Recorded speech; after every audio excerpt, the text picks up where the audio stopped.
Have you ever come across an old photograph? One that seems so perfect, so still, as if time itself has held its breath. Tonight's story begins with such a photograph taken on a farm in Nebraska in 1908. A father, a mother, 3 children, and something behind them that no one can explain. More than a century later, a woman named Margaret Wheeler discovered the photograph hidden in a box at her grandmother's estate sale.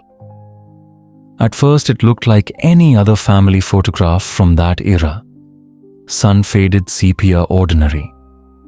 But when the light hit just the right spot, there was something metallic behind the father's shoulder. Something that shouldn't have been there in 1908. What began as a simple curiosity soon became a forgotten chapter of American history.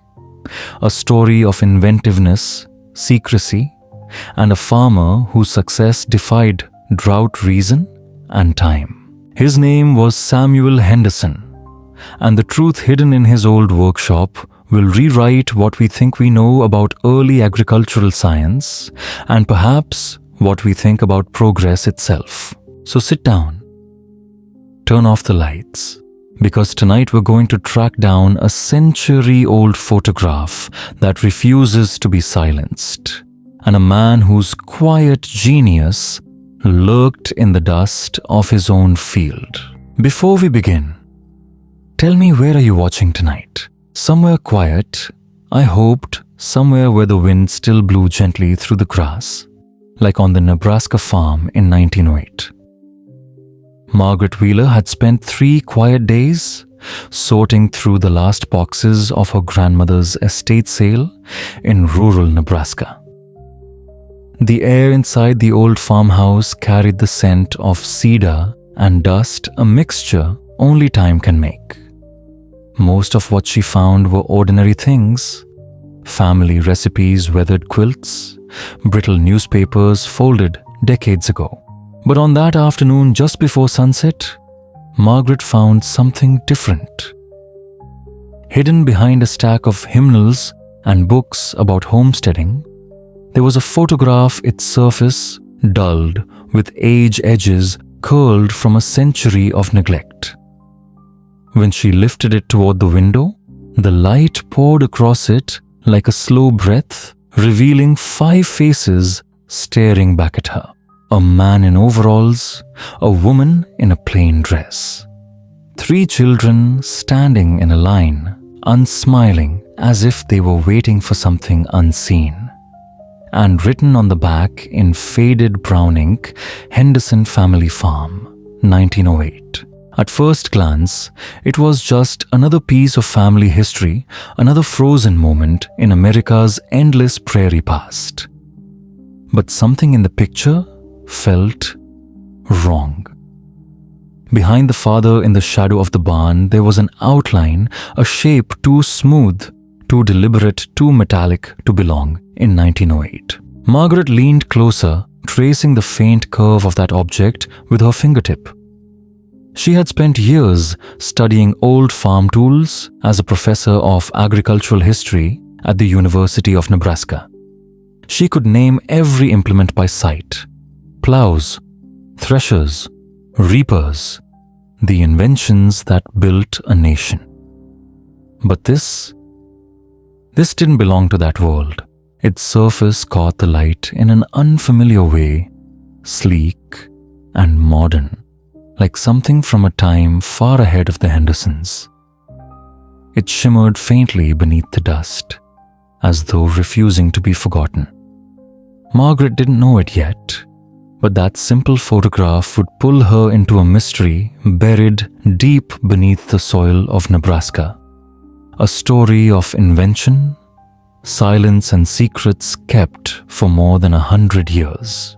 Before we go further, look closely at that photograph in your mind. If you were in Margaret's place, would you have looked away, or would you have wanted to know what that shining thing really was? A week later, Margaret drove 2 hours east to Lincoln. The rain had just begun fine and steady, tracing slow paths down her windshield. In the passenger seat, wrapped carefully in a linen cloth, was the photograph, the one that refused to leave her thoughts. She was meeting an old colleague, Dr. James Morrison, a photographic historian at the Nebraska Historical Society. If anyone could make sense of that strange metallic object behind the Henderson family, it was him. His laboratory was a quiet, windowless room filled with the soft hum of old scanning equipment. The walls were lined with rows of carefully labeled boxes, fragments of Nebraska's past waiting to be understood. When Margaret unwrapped the photograph, Morrison adjusted his glasses and leaned in without a word. The image, though over a century old, was astonishingly clear. Under magnification, the object behind the father began to take shape 8 feet long, perhaps more smooth and seamless, its curved surface reflecting light, like polished steel. It was nothing like the rough iron tools of the early 1900s.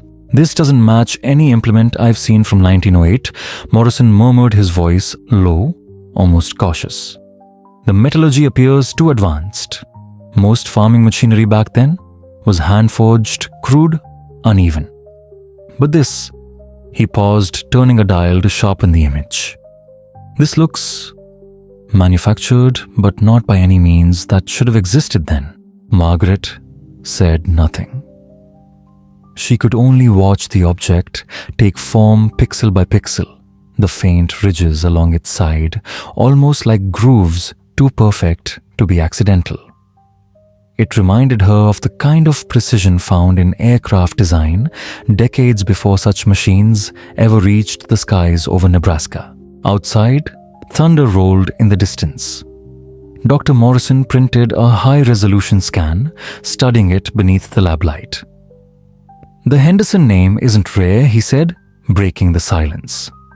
"I found dozens in the census records from 1910, but nothing that tells us who this family was. No obituary, no property records. Just a photograph." Margaret exhaled slowly, feeling the unease settle deeper. Every answer seemed to open another question. Morrison finally looked up, his expression unreadable. "I think," he said softly, "you should visit the county archives. Sometimes the smallest towns keep the longest memories." And so the journey began, not in search of ghosts, but of something much harder to find, forgotten truth. But you know, when a story sleeps for over a century, it doesn't always wake the way you expect it to. If you found that photograph with its strange glimmer of metal where no machine should be, would you feel curious or afraid? Broken Bow, Nebraska, a place most people only pass through. A single main street, a church steeple, and endless plains rolling out toward the horizon like the surface of a sleeping sea. Margaret and Dr. Morrison arrived just after noon, the sky wide and pale above the wheat fields. The local historical society occupied a brick building that used to be a post office. Inside, time seemed to hang in the air, the faint smell of yellowed paper, the soft hum of old ceiling fans. They began with land records tracing the name Samuel Henderson, the farmer from the photograph.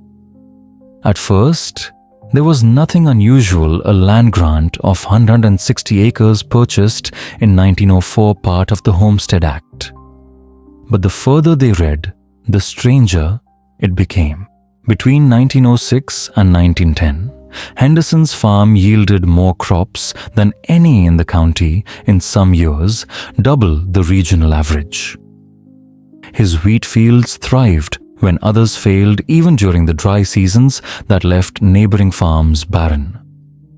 Local papers had called him a man of modern miracles, though no one could quite say why. Margaret turned the brittle pages of the Broken Bow Republican, her eyes catching a short article from 1909. Farmer Samuel Henderson reports record-breaking harvest using mechanical innovations of his own design. No photographs, no descriptions. Only that cryptic phrase of his own design. What kind of man builds machines no one else can understand? Morrison murmured. Margaret didn't answer. Her gaze had drifted to a photograph clipped beside the article, a distant view of the Henderson property. And there behind the house was that same long structure, the workshop. County records described it in curious detail. Steel and concrete construction, rare and costly materials for a farmer in 1907. A permit signed off under experimental use, and a note in the margin faded but still legible. Approved by Office of Agricultural Demonstration, Washington, D.C. That name sent a chill through both of them. Because that office, the forerunner of today's Department of Agriculture, had overseen experimental programs across the Midwest before the First World War. But most of those records, Morrison explained quietly, had been classified, and many never resurfaced. Margaret traced her finger across the signature on the document.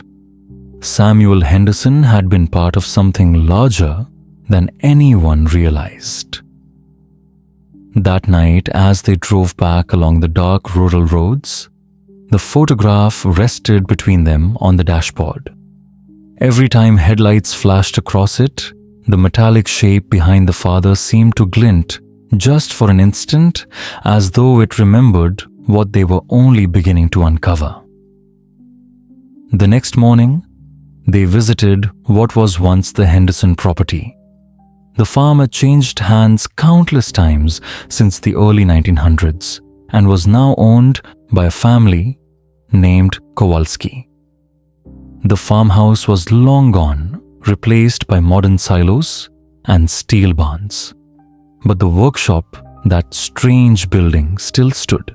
It was large, rectangular, its walls weathered to a dull grey, the metal joints stained with rust. But when Margaret pressed her palm against the wall, she felt it cold unnaturally smooth beneath the corrosion. Dr. Morrison measured the structure.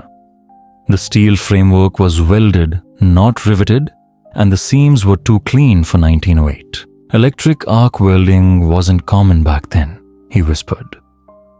How could a rural farmer have access to that kind of technology? Inside, the air smelled of grain and dust.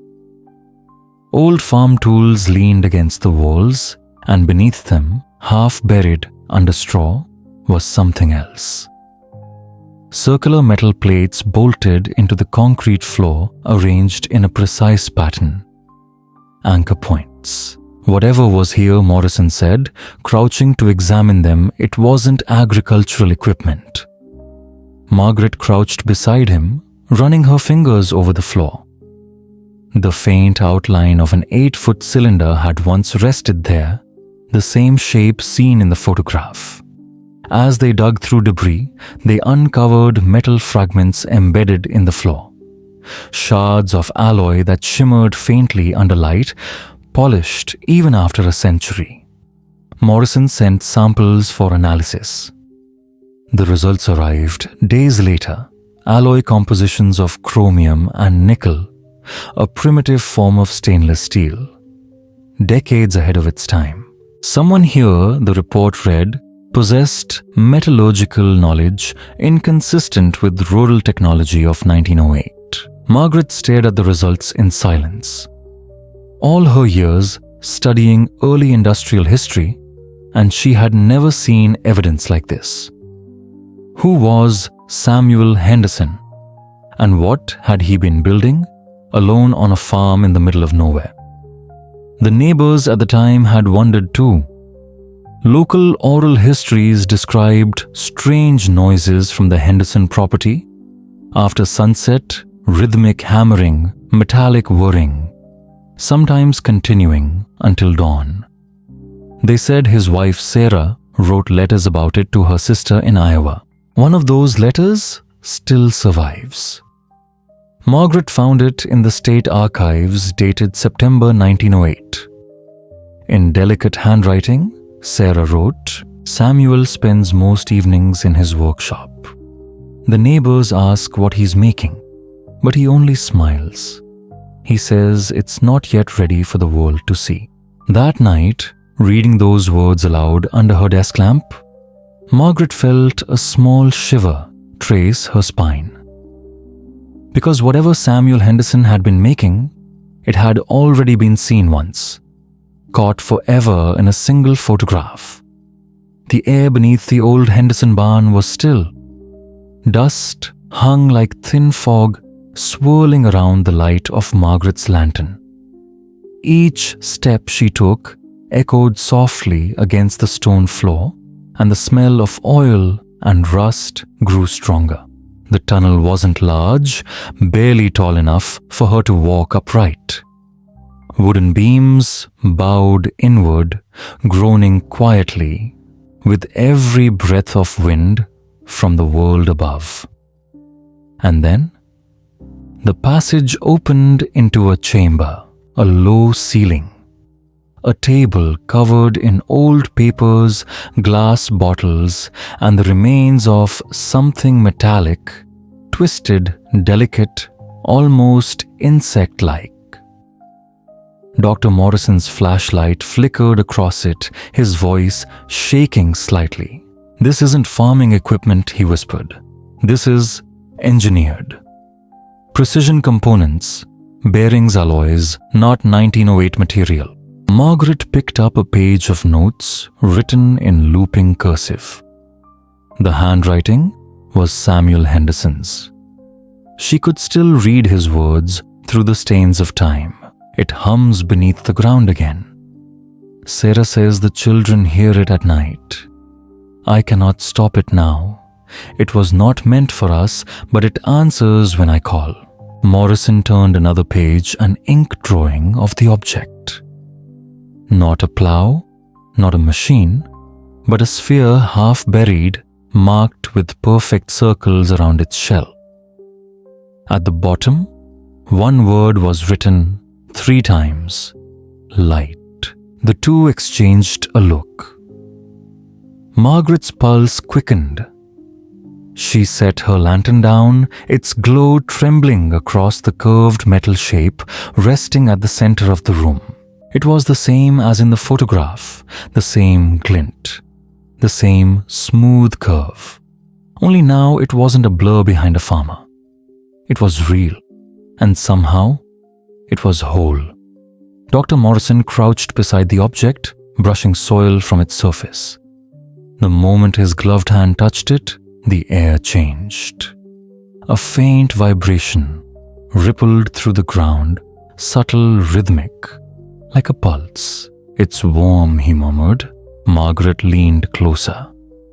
Tiny ridges began to glow faintly along the sphere's surface, as if responding to their presence. No sound, only a quiet hum that seemed to live inside their bones. Her mind flashed with a strange image. Not her own, not memory, but something shown to her. Endless fields under an impossible sky. A storm that never broke, and a voice, soft but deep, whispering words she couldn't understand. Then silence. The light faded. The air stilled again. Dr. Morrison sat back, pale, shaken. "Whatever this is," he said quietly, "it wasn't built here. And it wasn't meant to be found." The following week, the university sent a small team to document the discovery.